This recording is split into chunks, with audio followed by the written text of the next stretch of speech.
César o que é de César, e a Deus o que é de Deus. Dai a César o que é de César, e a Deus o que é de Deus. Hoje nós estamos diante de uma cena do Evangelho muito importante e diante de uma frase que se tornou emblemática para nós. Dai a César o que é de César e a Deus o que é de Deus. Jesus foi para Jerusalém e ele está incomodando profundamente os poderes constituídos. Poder político, poder religioso, poder econômico.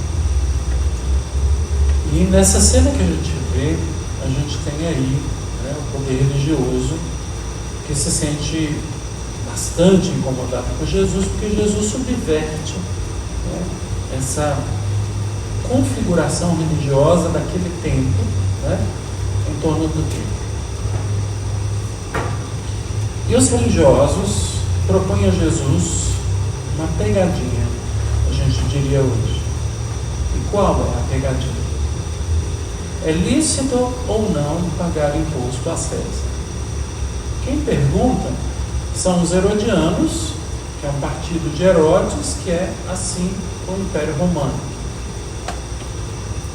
E do outro lado, um grupo chamado de fariseus, que nós já conhecemos, os nossos amigos fariseus, que são interesseiros religiosos. Quando interessa para eles, eles apoiam o poder imperial. Quando não interessa, eles apoiam o povo de Israel. Aqui eles estão interessados em pegar Jesus. Então, não tem problema nesse caso para eles se aliar aos herodianos que estão aliados ao poder imperial de Roma. E a pergunta, ela tem o seguinte, digamos, pano de fundo. Se ele responde que é lícito pagar imposto a César, ele está a favor do Império Romano. Se ele responde que não é lícito pagar imposto a César, ele está contra o Império Romano. Então, do ponto de vista político, Jesus pode ser considerado como um subversivo. Do ponto de vista religioso, se ele está contra o Império Romano, ele está contra o povo de Israel. Então, ele é contra a teocracia de Israel. Israel é governado basicamente pelas leis religiosas do povo. Se ele não está contra o povo de Israel, ele está contra então o imperador romano, que é considerado como um deus. O nome César, que significa cabeludo, foi dado a vários imperadores depois do grande César, mas César é chamado de o Kyrios, o Senhor. E os cristãos se negam a chamar o César de Kyrios. E Jesus também, evidentemente, porque há um só Deus. Então, a pegadinha é essa. Jesus escapa da pegadinha com a sabedoria que ele traz. Ele responde: me dá uma moeda. Por que vocês estão querendo me armar uma armadilha? Traz aí uma moeda. De quem é a efígie que está na moeda? De César. Então dai a César o que é de César e a Deus o que é de Deus. Acho que eles não esperavam essa resposta. Porque a resposta ela é fulminante. Ela diz: dai a César o que é de César. O que é de César? O imposto. Aquilo que se impõe a um povo dominado. Que ele pague o tributo. E o tributo é uma porcentagem que é devida ao imperador. Não interessa como, tem que pagar. Dai a Deus o que é de Deus. O que é de Deus? Essa é a pergunta. O que é de Deus é tudo, exatamente tudo, inclusive César, porque Deus criou todos os seres humanos. Então também César pertence a Deus. Se tudo é de Deus, nada é de César. Pronto. Demoliu o argumento desses hipócritas que estão querendo armar uma pegadinha para Jesus. Mas por trás dessa resposta tem outras coisas. Porque o imposto, que é o dinheiro que se deve a César, traz a efígie do imperador. E essa efígie do imperador, né, é a imagem do imperador. Se Deus tem tudo e César só tem a moeda, o dinheiro, na verdade nada, né? Aonde está a efígie, a imagem de Deus? Diz um grande teólogo do século II, Tertuliano: a imagem de Deus está no ser humano, enquanto a imagem de César está na moeda. Dai a Deus o que é de Deus. O que é de Deus, todos nós, todos os seres humanos. E o que é dar a Deus essa imagem que está impressa em mim e em vocês? O que é devolver a Deus essa imagem? Não se trata aqui de uma relação imposta, não é um imposto, é uma liberdade.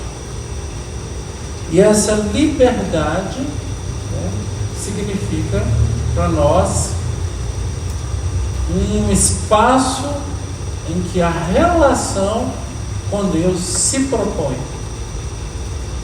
Não se trata aqui de uma imposição de alguém, né, constituído como César, mas de alguém que, mesmo tendo criado tudo, mesmo sendo dono de tudo, se coloca diante de nós como alguém que respeita profundamente a minha e a liberdade de cada um de nós.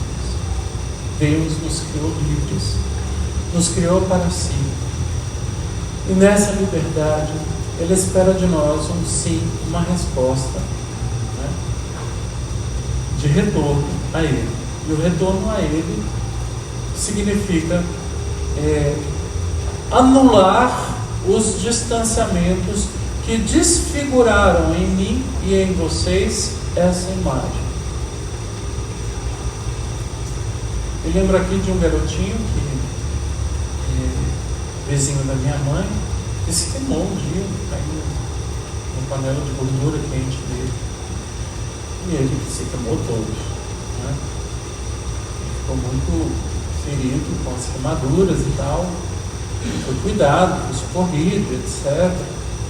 Mas enquanto ele se curava, né, das queimaduras, deu na pele dele aquelas crostras, né, que eram necessárias ser tiradas. Tinha que tirar aquelas crostas que foram dando na pele enquanto ele se curava. E a cada vez que tirava uma crosta, ele gritava de dor, porque aquelas crostas, né, doíam. Tenho a impressão que a gente é um pouco isso. Por trás das crostas está essa imagem de Deus em nós. E o grande trabalho que a gente tem ao longo da vida é ir tirando, né, essas crostas que vão desfigurando a gente, para reencontrar em nós a figura, a imagem de Deus. Porque do contrário, qual é a figura e a imagem que fica se a gente não empreende ou não deixa Deus empreender em nós esse trabalho? É a figura deste mundo. E a figura deste mundo, dizem os apóstolos, passa. A figura deste mundo passa. A palavra imagem, figura, sacramento, mistério, tudo corresponde aqui. nós somos figura, imagem de Deus. E essa figura, imagem de Deus, ela não passa, mas a figura deste mundo passa. A figura deste mundo é César, é a moeda. E o trabalho da religião, a palavra religião quer dizer religar, isto é, ligar de novo, é exatamente nos propor um caminho em que essa imagem possa ser refeita. E a religião no tempo de Jesus, pelo que nós vimos através de seus representantes, não devolvia a imagem ao ser humano, a imagem que fora perdida no paraíso por causa do pecado de Adão e Eva. Mas a desobediência e o pecado transformou essa imagem em figura deste mundo que passa, em César, né? Então, o desafio que se propõe é esse: refazer o caminho de recuperar essa imagem que nos foi dada desde a nossa criação. Deus criou o homem e a mulher à sua imagem e semelhança. E Jesus aqui nos diz, não é? Dai a César o que é de César, dai a Deus o que é de Deus. Dar a Deus o que é de Deus é isso. É devolver a nós essa imagem. Mas a gente não pode pensar isso só em termos morais, no sentido de eu pequei e eu desfigurei essa imagem por livre decisão. Não está errado, está certo. Esse raciocínio lhe convém, ele faz parte do processo. Mas tem um tipo de desfiguração que acontece ao qual nós não somos atentos.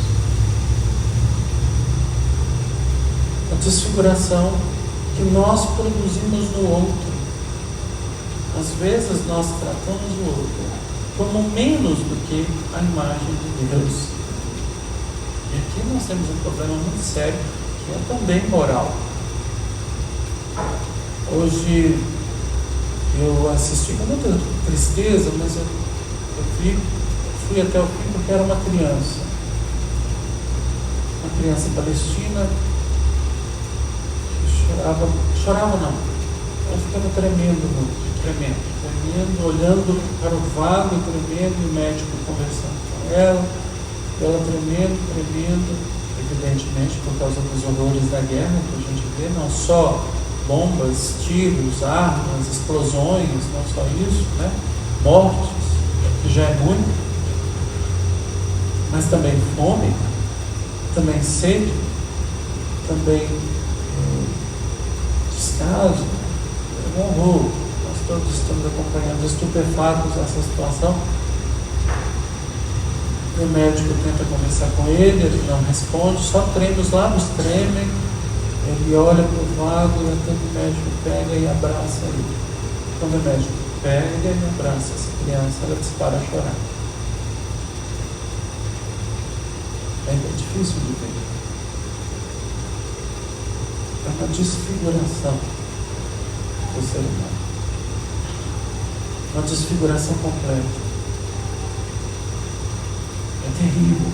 Eu não tive coragem de passar para frente essa mensagem.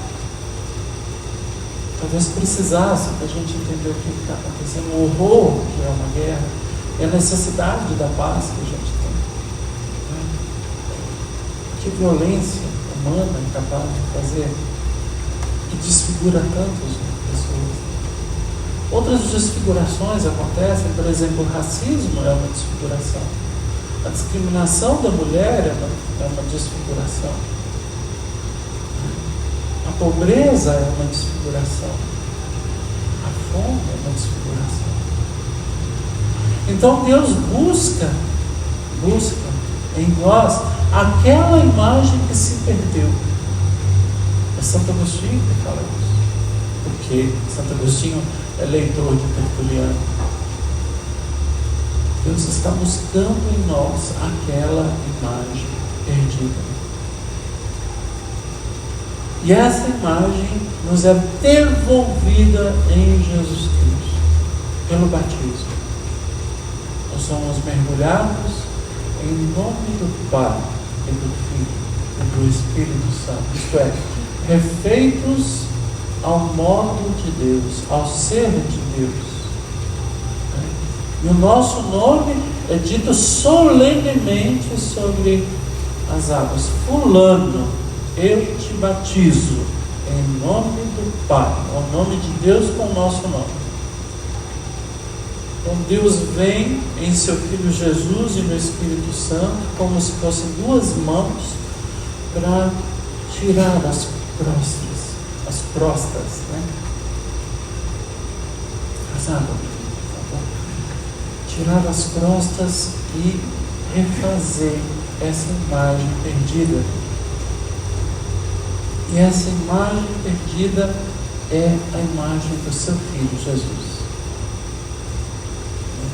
De tal modo que aquilo que sai de dentro dessas camadas todas, né, que se descascam diante de Deus, o que sai de dentro de nós é essa imagem filial de Jesus. E essa imagem filial de Jesus nos foi devolvida no batismo.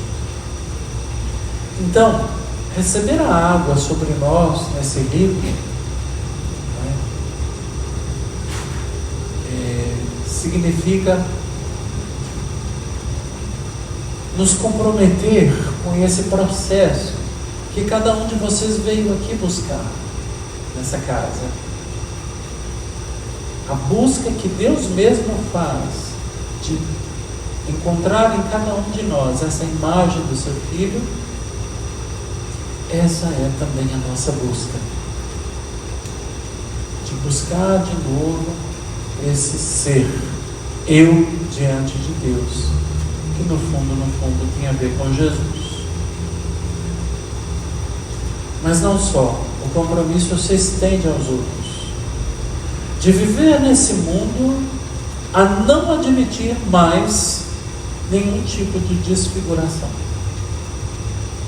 Nenhum tipo de relação com o outro que comprometa a imagem de Deus no outro.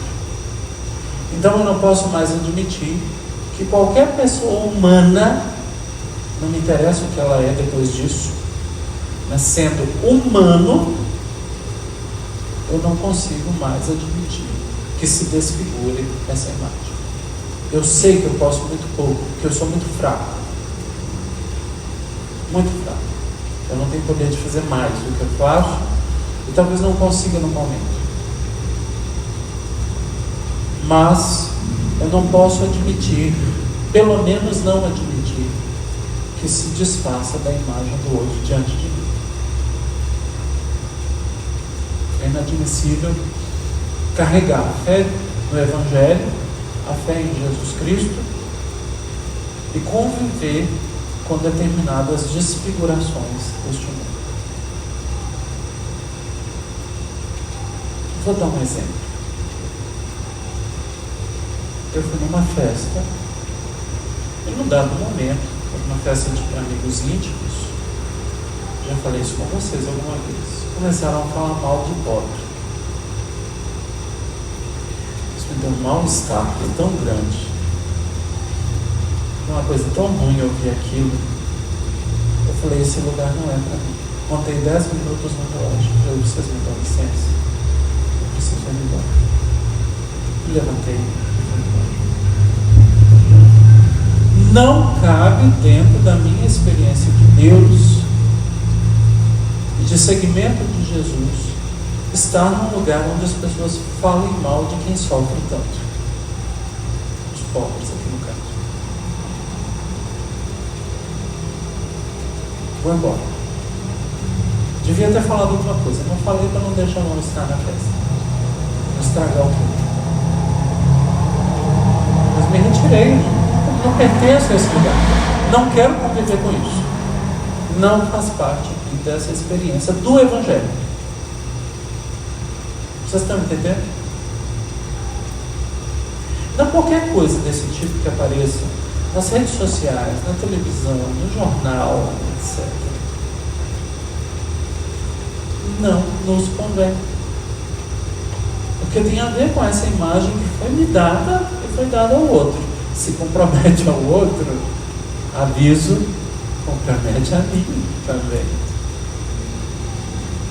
É isso. Nós estamos ligados uns aos outros. É a mesma imagem. Se está comprometendo o outro, está me comprometendo. Então, a busca de Deus é um negócio mais profundo do que a gente imagina. E essa frase talvez ressoe de maneira mais contundente dentro de nós. Dai a César o que é de César e a Deus o que é de Deus. Amém.